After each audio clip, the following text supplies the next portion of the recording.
Here we've got TCL 20 Pro 5G, and let me show you how to locate IMEI and serial numbers on this device. So actually you can do it two ways. Let me start with this quicker one. At first you need to open your keypad and now enter a secret code, which is *# 06 pound. 06 pound. And as you can see, all unique numbers assigned to your TCL are right in front of you. To close it, just tap on OK.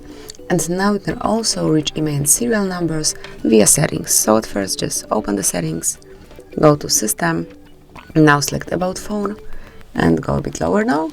Here click on Status and you will be able to check IMEI numbers right here, the second and the first and the second one, and here you've got serial number. So that would be all. This is it. Thank you for watching. Please subscribe our channel and leave the thumbs up.